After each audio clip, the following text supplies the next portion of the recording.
बिस्मिल्लाहिर्रहमानिर्रहीम। अस्सलाम वालेकुम। मैं हूं महरीन सब्तैन। देख रहे हैं आप मेरा यूट्यूब चैनल और फेसबुक पेज। नाज़रीन, कोशिश मेरी होती है कि मैं मुस्तनद ज़राए से खबरें आप तक पहुंचाऊं और ख़बर में कोई भी अगर गलती हो तो उसको आपके सामने ज़रूर रख दूं। आज की ये वीडियो बहुत ही इंपॉर्टेंट है। इसमें हुमैरा के करीबी रिश्तेदार हैं, उन्होंने मीडिया से बात की है, उन्होंने कुछ बातें बताई हैं। फिर हुमैरा के फ़र्स्ट फैमिली से कुछ बातें मालूम हुई हैं। मैं नहीं बताऊंगी कि किससे, लेकिन मैं आपको बताऊंगी कि उन्होंने क्या बताया, हुमैरा के घर में क्या झगड़ा हुआ था। क्या भाइयों ने उसको वाक़ई धक्का मार कर निकाल दिया था? वही वालिदैन जिन्होंने 7 साल पहले उसको इजाज़त किसी न किसी तरह से दे दी थी, आखिर 2 साल पहले उनके दरमियान क्या मामलात हुए थे? उसके अलावा हुमैरा के घर के बिल्कुल सामने रहने वाले जो नेबर्स हैं, उन्होंने कुछ चीज़ें, क्योंकि उनसे तफ्तीश की गई है, तो उन्होंने कुछ चीज़ें बताई हैं, वो भी आपके साथ शेयर करनी है। और उसके अलावा कुछ इब्तदाई पोस्टमार्टम रिपोर्ट, कुछ और मज़ीद डेवलपमेंट्स, और एक चीज़ जिसे कल से कहा जा रहा था उसकी तस्सीह जो है उससे मैं आगाज़ करूँगी। और एक बात आपको बताती चलूँ कि कभी भी ख़ास तौर पे किसी के ऊपर कोई बात करते हुए प्लीज़ सोच लिया करें, कुछ लोग बड़ी अजीब-अजीब सी बातें करते हैं, थी ही ऐसी, ये था, नहीं। आप नहीं जानते अल्लाह के नज़दीक कौन कहाँ स्टैंड करता है। दूसरी बात, जाने वाले के ऊपर वो इल्ज़ामात लगाना, वो तो अपना जवाब भी नहीं दे सकता। अच्छा, अब हुआ ऐसा कुछ, क्योंकि वो जो एक इल्ज़ाम कल से लगाया जा रहा था कि हुमैरा नशा करती थी, हम तक भी यही बात पहुँची और मुस्तनद ज़राए से पहुँची। उन्होंने कहा कि जी वो नशे की कुछ चीज़ें मिली, फिर किसी ने ये भी कहा कि नशे की हालत में से आते-जाते देखा था। अब उन चीज़ों को कन्फर्म किया है, तो ये नशे वाली बात जो है वो अभी तक गलत प्रूव हो रही है। हुमैरा का एक इंटरव्यू भी था, तो वो कहती थी कि जितनी भी मुश्किलात आए, हमारे आजकल यहाँ पार्टीज़ में नशा और ये चीज़ें बहुत ज़्यादा हैं, यंग बच्चे कर रहे हैं, लेकिन मैं कभी भी इस चीज़ की तरफ नहीं जाऊँगी। अब हुमैरा के बारे में उसके नेबर्स ने क्या बताया, उसके बाद में वो नशा और वो चीज़ें क्यों मशहूर हुई थी, उस बारे में आपको बताती हूँ। अगर हुमैरा के घर के बारे में थोड़ा-सा अगर आपको एक्सप्लेन कर सकूँ, तो ये एक छोटा-सा फ्लैट है, जिसमें 2 कमरे हैं। पहले हमें बताया गया था 3 कमरे हैं, लेकिन 2 कमरे हैं। हुमैरा के फ्लैट में जब आप एंटर होते हैं, बाहर लोहे का दरवाज़ा, फिर अंदर दूसरा दरवाज़ा। अच्छा, इस दरवाज़े को अंदर से कुंडी लगी हुई थी, सिर्फ़ ताला नहीं, कुंडी लगी थी, जिसकी वजह से ये कहा जा रहा है कि ये अंदर मौजूद थी और अंदर कोई नहीं आया। उसके बाद ये इस छोटे से घर में तमाम खिड़कियाँ बंद थी, बाहर टेरेस का दरवाज़ा बंद था। सिर्फ़ एक उस कमरे में जहाँ इसकी डेथ हुई है, उसकी खिड़की खुली हुई थी, जिसकी वजह से कहा जा रहा है वो खिड़की बैक साइड पे खुली थी, सारी बदबू जो है वो बाहर चली गई और नेबर्स को क्यों नहीं पता लगा, उसकी एक और वजह भी है। अच्छा, अब आप जब घर में एंटर होते हैं तो सामने एक लाउंज है, लाउंज से आप आगे जाते हैं तो 2 कमरे हैं।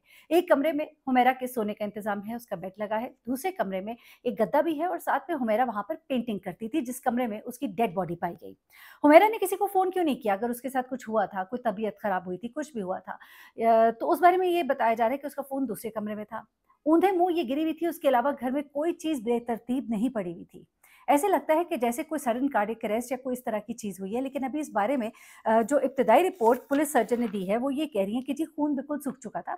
इसलिए सैंपल जो है उस तरह से वो इकट्ठे नहीं हो सके। उसके अलावा जो बॉडी है वो बहुत खराब, मुकम्मल तौर पे खराब हो चुकी थी और ये लाश जो है 6 से 8 माह पुरानी है। 6 से 8 माह पुरानी होने की बहुत सी दलीलें इस वक़्त दी जा रही हैं, जो कि वैलिड भी नज़र आती हैं। देखिए, ये जो हुमैरा है, इसने 2018 में ये फ्लैट लिया। 2019 से मालिक मकान के साथ इनके इश्यूज़ चल रहे थे। वो खाली कराना चाह रही थी, ये खाली कर नहीं रही थी, लेकिन किराया बदस्तूर दे रही थी। लेकिन जब उन्होंने इन पे केस कर दिया खाली कराने के लिए, तो मई से ग़ालिबन इन्होंने किराया देना छोड़ दिया। उसके बाद जनाब क्या होता है कि इनकी आखिरी कॉल जो है वो बताया जा रहा है कि अक्टूबर की है।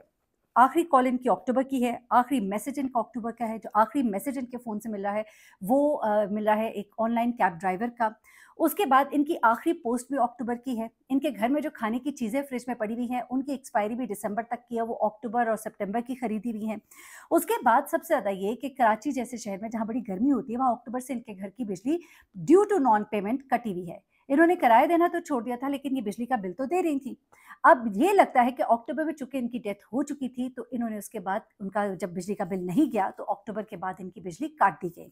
अच्छा, उसके बाद एक साहब दानिश, जो कि एक स्टाइलिस्ट हैं, उन्होंने इनका आखिरी शूट किया था 6 अक्टूबर को। इसका मतलब ये है कि इनकी डेट ऑफ डेथ जो है, जो भी है, आफ्टर 6 अक्टूबर है। वो कहते हैं कि उसके बाद हमने इनसे कोलैब के लिए जब राब्ता करना चाहा, तो इनके फ़ोन बंद जा रहे थे, जिसका मतलब ये है कि जब वो राब्ता कर रहे थे, यानी वो भी अक्टूबर का ही महीना था, तो उसके बाद से ये कोई हादसा जो है, ये वाक़या जो है पेश आ चुका था। उसके बाद कुछ और चीज़ें भी हैं, जिस तरह ये सोशल मीडिया पे जब बहुत एक्टिव थी, इनकी आखिरी पोस्ट अपनी वालदा के साथ है, तस्वीर है एक जो उन्होंने शेयर की है, माँ के साथ मोहब्बत की एक तस्वीर है। उसके बाद इन्होंने कोई भी अपना ख़ास तौर पे एक फ़िल्म लव गुरु में इनका एक सीन था, इनकी एक एंट्री थी, लव गुरु जो है उसके बारे में उन्होंने कोई मतलब नहीं शेयर किया, पोस्ट नहीं लगाई। लव गुरु में इनके सीन को जब डब करने के लिए इनसे राब्ता किया जा रहा था, तो इनसे कोई राब्ता नहीं हो पा रहा था। तो ये तमाम चीज़ें बता रहे हैं कि ये खातून जो है, ये हुमैरा जो है, इनकी उस वक़्त तक डेथ हो चुकी थी और ये लाश जो है अब 8 से 9 माह पुरानी है। इसकी एक और दलील ये भी दी जा रही है कि जब लाश को लिया गया है तो जिस्म पर जो डिकम्पोज़िशन थी वो अब सर के पिछले हिस्से और कोहनियों में भी, घुटनों में भी स्टार्ट हो चुकी थी, जो कि लास्ट स्टेज होता है डिकम्पोज़िशन का और जो कई महीनों बाद होता है।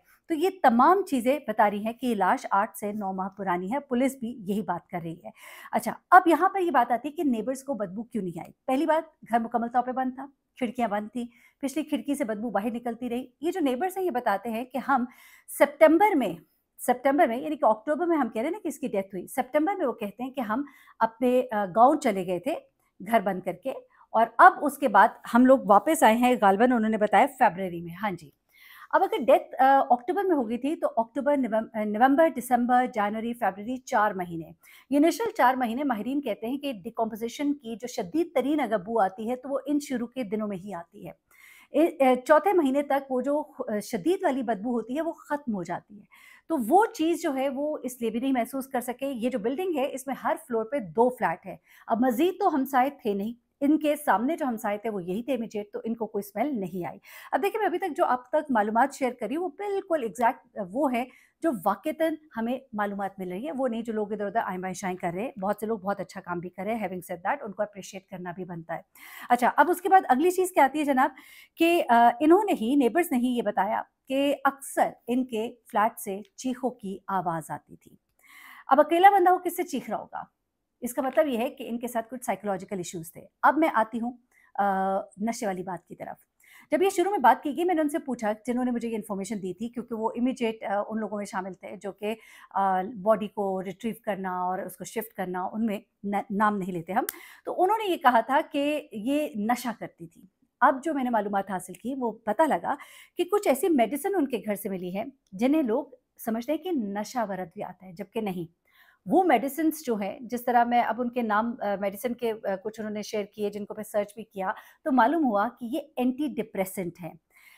एंटी डिप्रेसेंट मैं आपको बताती चलूँ कि दवाइयाँ कुछ ऐसी होती हैं जो नशावर अद्वियात होती हैं, उनको ज़्यादा मिकदार में इवन आप बाहर के मुल्क जा रहे होते हैं, बहुत से केसेज़ मैंने ऐसे रिपोर्ट किए हैं जहाँ सऊदी अरब में कुछ फैमिलीज़ को पकड़ा गया जब वो ये दवाइयाँ लेके जा रहे थे, लेकिन बाद में उन्होंने अपना पूरा मेडिकल हिस्ट्री दिखाई कि ये इस तरह से साइकियाट्रिस्ट जो है उन्होंने प्रिस्क्राइब की है और ये उनकी सेहत के लिए ज़रूरी है। तो ये जो दवाइयाँ होती हैं, ये बेसिकली आपके मूड स्विंग्स को कंट्रोल करने के लिए होती हैं और इनको इस्तेमाल करने की वजह से ये गुमान गुज़रा कि शायद हुमैरा जो है वो नशा करती हैं। अब मैं आ जाती हूँ हुमैरा की फैमिली की तरफ। कि हुमैरा जो है उसकी फ़ैमिली ने चूँकि अब मैं आपको ये भी बताऊँ कि उनकी फ़ैमिली जो है अब उनकी बॉडी वसूल करेगी। वज़ीर सकाफ़त है उन्होंने कहा कि अगर कोई नहीं करता तो फिर ये उन्होंने ज़िम्मेदारी लगाई इदारे की कि वो इनको सारे इनके इंतज़ामात को देखेंगे। लेकिन पुलिस जो है मुसलसल फ़ैमिली से राब्ता कर रही थी। पहली बार जब फ़ोन किया तो भाई ने उठाया, भाई ने कहा मेरा तो इससे कोई ताल्लुक नहीं, वालिद से बात कराई। वालिद ने कहा कि हम उसे डिसोन कर चुके हैं, हमारा 2 साल से उससे कोई राबिता नहीं है। मतलब उन्होंने बॉडी को वसूल करने से इनकार कर दिया जिसमें लोगों ने बहुत ज़्यादा बुरा-भला भी कहा और जो सच्ची बात है।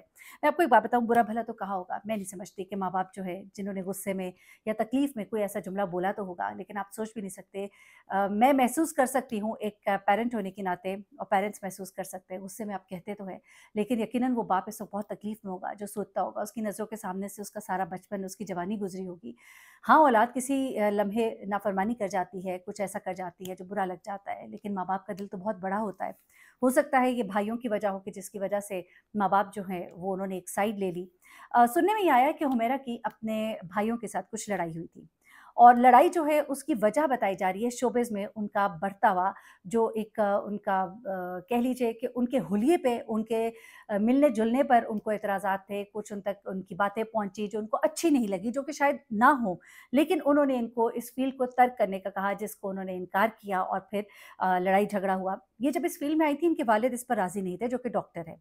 इनकी वालिदा ने इनके वालिद को कहते हैं कि राज़ी किया। इनकी हमेशा से ख़्वाहिश थी, इनकी वालिदा ने इनके वालिद से दरख़्वास्त की और जो भी जिस तरह भी, और उसके बाद इनको आने तो दिया गया।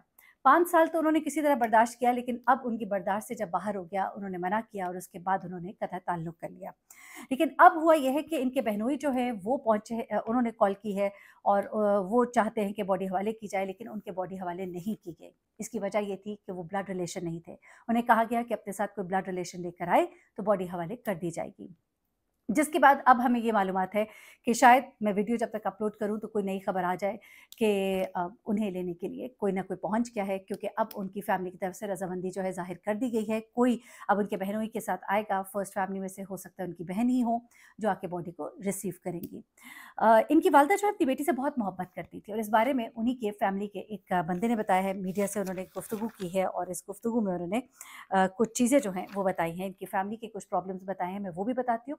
उन्होंने ज़्यादा खुल के नहीं बात की, लेकिन एक और फैमिली मेंबर है जिन्होंने कुछ बातें बताई हैं, तो वो भी आपके साथ रख देती हूँ।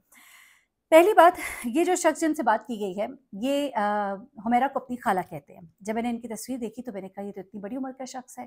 फिर मालूम हुआ कि ये इनकी वालदा यानी उस शख्स की जो वालदा है, वो हुमैरा की कज़न है। तो कज़न्स में और इस तरह तो एज डिफरेंसेस होते हैं। बेसिकली होता ये है कि ये जो शख्स जिसने इंटरव्यू दिया, इसकी वालदा जो है और हुमैरा आपस में कज़न्स हैं और इस शख्स के जो नाना हैं वो बेसिकली हुमैरा के वालिद के भाई हैं। तो भाई होने के नाते ये चचाज़ाद बहनें हैं और अब उसके बाद इस बच्चे ने ये बताया बात, ये जो शख्स है, इसने कहा कि ये मेरी वालदा की कज़न है और इनके वालिद, हुमैरा के वालिद जो हैं वो एक डॉक्टर हैं, 2 भाई 2 बहनें हैं, कि मैं आपको पहले भी बता चुकी हूँ अपनी गुज़िश्ता वीडियोज़ में भी। वो कहते हैं कि पहली लड़की है हमारी फैमिली में से जो इस फ़ील्ड में आई। एक्सेप्टेबिलिटी नहीं थी इसकी, इनको मुश्किल से इजाज़त मिली। लेकिन ऐसा भी नहीं था कि इनकी फैमिली कोई कंज़र्वेटिव थी या कोई बहुत पर्दा था इनकी फैमिली में, ऐसा नहीं था, लेकिन इस चीज़ की एक्सेप्टेबिलिटी नहीं थी, लेकिन फिर इनको इजाज़त मिल गई। अब वो कहते हैं कि अक्टूबर 2024 में हुमैरा की आखिरी बात अपनी माँ से हुई थी। वो कहते हैं कि इतना तो हमारा आना-जाना इनके घर नहीं होता था, लेकिन हालात वाक़यात तो मालूम ही होते थे। अब वो कहते हैं कि हम जनवरी में इनकी वालदा से मेरी वालदा मिलने के लिए गईं, तो वो बड़ी परेशान थी। वो कह रही थी कि मैं हुमैरा को मुसलसल कॉल कर रही हूँ, उससे मेरा राब्ता नहीं हो रहा। हुमैरा का फ़ोन बंद है, मुझे नहीं मालूम वो किधर है, ना वो कोई पोस्ट शेयर कर रही है, मैं बड़ी परेशान हूँ। वो कहती हैं कि इसकी वालदा जो है अपनी बेटी के लिए उस वक़्त बहुत परेशान थी। इसका मतलब ये है कि उसकी वालदा जो है वो हुमैरा से नाराज़ नहीं थी, बल्कि वालिद और भाई नाराज़ थे। उसके बाद वो कहती हैं कि हम मेरी वालदा ने उन्हें तसल्ली दी। वो कहता है कि बड़ी अच्छी खातून थी हुमैरा, नेक थी, अपने फैमिली के गरीब लोगों की मदद भी करती थी। तो वो कहते हैं कि इनकी वालदा जो है वो चाह रही थी कि किसी तरह से उनसे कोई बात हो जाए। फिर इस लड़के ने ये भी बताया कि 2 साल पहले इनकी घर में कुछ लड़ाई हुई थी, कुछ नाराज़गी हो गई थी। फिर उसने उसको खुलकर नहीं बताया कि क्या लड़ाई हुई थी और जैसा कि उसने कहा कि लड़ाई-झगड़े हर घर में होते हैं, तो इनके घर में भी लड़ाई हो गई थी और कुछ गालबन भाइयों के साथ लड़ाई हुई थी। ये कह के उन्होंने बात को ख़त्म कर दिया। अब एक फर्स्ट फैमिली से जब बात हुई है मेरी, तो उन्होंने कुछ चीज़ें बताई हैं, वो मैं बता देती हूँ। बेसिकली बात वही है जो मैं आपको अभी थोड़ी देर पहले बता चुकी हूँ कि कुछ ऐसी रिज़र्वेशंस थी अब हुमैरा के बढ़ते हुए कामों पर, ख़ास तौर पे उनके फ़िल्म में काम करने के हवाले से कुछ रिज़र्वेशंस थी और वो बिल्कुल पसंद नहीं किया जा रहा था। भाइयों को इस बात पे बड़ा एतराज़ था कि जहाँ लोगों में उठते-बैठते हैं तो हमारी बहन की तस्वीरें जो हैं और लोग देखते हैं और बातें करते हैं और कमेंट करते हैं, हमें शर्मिंदगी होती है। तो ये चीज़ें जो है ये उनको थी और इस रिज़र्वेशन पर उन्होंने अपनी बहन से जब बात की और फिर लड़ाई-झगड़ा हुआ, इससे साफ इनकार कर दिया क्योंकि ये तो पहले ही कराची में रह रही थी। तो उसके बाद इनके इतने मामलात ख़राब हुए, वालिद भी सख्त नाराज़ हुए, वालिद खुद भी चाहते थे कि ये सब ख़त्म हो। तो वालदा ने भी समझाने की कोशिश की, लेकिन हुमैरा अपने करियर में अब नाम बनाना शुरू कर दिया था। तमाशा में अपीयरेंस के बाद अब उनकी एक जगह बनती जा रही थी। तो ऐसे में उन्होंने साफ इनकार किया और ये चल पड़ी। वालदा से ये राब्ते में थीं। अक्टूबर में इन्होंने अपनी वालदा की एक पोस्ट भी शेयर की थी। इसका मतलब ये है कि 2 साल से भाई-बाप तो नाराज़ थे, लेकिन माँ से इनकी एक मोहब्बत थी, जिसको वो इज़हार मुख्तलिफ़ जगहों पे अपने इंटरव्यूज़ में करती थी कि मैं माँ के गले लग के सोती थी। या फिर वो ये भी कहती थी कि आप लोग जो भी काम करें, लेकिन माँ-बाप के साथ अपना ताल्लुक कभी ख़त्म ना करें, उनसे प्यार-मोहब्बत करें। एक इंटरव्यू मैं सुन रही थी जिसमें वो कह रही थी कि अपने रिश्तेदारों का ख़्याल रखें, उनके गरीब हैं उनका ख़्याल रखें और ख़ास तौर पे अपने माँ-बाप का ख़्याल रखें और उनको नाराज़ ना करें और कहीं भी आपने किसी भी फ़ील्ड में आगे निकलना है तो उनकी दुआओं के बगैर आप नहीं निकल सकते। तो दिल में मोहब्बत तो थी उमैरा की, और वो लगता है कि इंतहाई डिप्रेशन का शिकार हो गई थी, अकेला हो गई थी। माँ-बाप को चाहिए कि औलाद को सिखाएँ, अगर औलाद नहीं समझती है तो उसको उसके हाल पर छोड़ना पड़ता है, एक वक़्त आता है। समझाते रहे, क्या पता अल्लाह ताला उनको वो फ़हम दे दे। लेकिन ये हरगिज़ मतलब नहीं कि आप उनको बिल्कुल ही अकेला छोड़ दें। आपकी भी कुछ ज़िम्मेदारियाँ हैं, उन्हें आग कर देना, उन्हें अलग कर देना बिल्कुल अपने आप से, या तो असूलन आप शुरू में ही इजाज़त ना देते, शायद उस वक़्त थोड़ी-सी मज़ीद सख्ती कर लेते। और अगर अब इस फ़ील्ड में वो आ गई थी, तो आप उनको समझाते रहते, शायद कोई लम्हा होता कि वो समझ जाती, और कम से कम जब उनकी डेथ हो गई, तो उनको दफ़नाने के लिए अपना एक किरदार जो है वो अदा करते। शायद भाइयों ने अपनी नाक ऊँची करना समझा होगा, मुझे सबसे ज़्यादा इसमें एतराज़ उनके भाइयों पर है, क्योंकि वो शायद समझते थे कि हम जो हैं हमारी बेइज़्ज़ती हो रही है, तो उसके बावजूद आपके एक बड़ा क्लोज़ रिश्ता था, बहन थी आपकी। एनीवे अल्लाह ताला उसके आगे के सफ़र को आसान करे और वालिदैन को सब्र दे, क्योंकि चाहे वो जो मर्ज़ी भी कहें, उनका दुःख बहुत बड़ा है और उनको बहुत तकलीफ़ है इसकी, मैं जानती भी हूँ, सुना भी है। और ठीक है, नाराज़गी अपनी जगह थी, लेकिन थी तो जिगर का टुकड़ा। अपना बहुत ख़्याल रखिएगा, दुआ में याद रखिएगा। अल्लाह हाफ़िज़।